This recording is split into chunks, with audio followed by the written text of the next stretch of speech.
All right, so we wanted to start kind of a series that goes over each job and what we're doing. And if there's people, I know there's people out there that are going to have some different ways of doing it. And I'm open to considering where there's room for improvement and also willing to show what we do to anybody who's interested. So we've got, I believe, 12 alder doors here.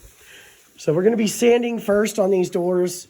But this is day one. We'll get to the sanding another day. Day one, I just wanted to get kind of set up. So I found these through another painting contractor. I actually really like them. Zip wall. Now this has a vaulted ceiling up there, and I want to control the overspray. So I did the ceiling with plastic. We've got plastic going here. Obviously, I've got to leave this open so I can get the doors in. It's not done. It's not locked in. Now, the idea of this here, we've got heat in here, we've got light, we're going to have our compressor, we're going to have a blower for exhaust going out that side. That's going to be pulling the exhaust out. We're going to have a scrubber somewhere in here. And then we've got a heater in there, and I may stick another fan in there. It just kind of depends on how the plastic behaves and all of that stuff. But the idea is this is going to be our main spray booth. We're going to first sand, condition, stain. While we do that, we're going to try getting our ventilation system set up.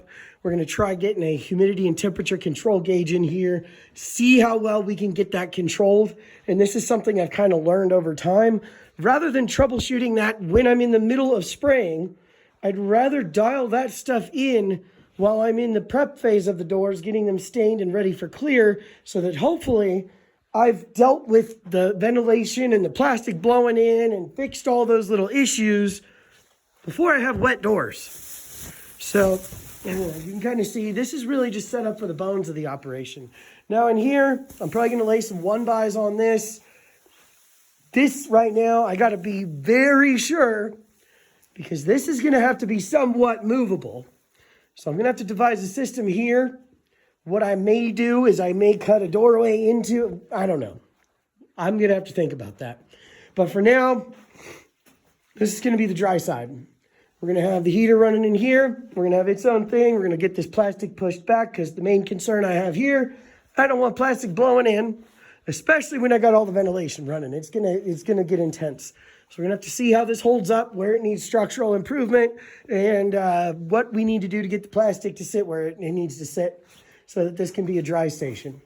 This is the main thing that, it's a great idea, but it is going to cost me some time. Am I going to roll it up every time I pull a door over here?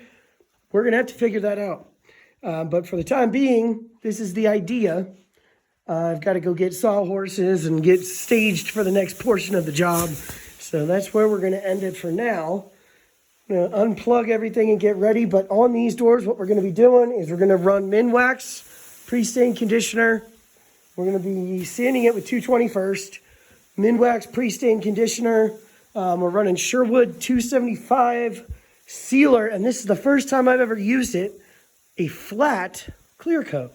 Never heard of it. Never used it. Interested to see how that looks. So anyway, that is where we're at. We're going to lock this place up, unplug everything, of course, every day, and we're going to have some progress going on tomorrow.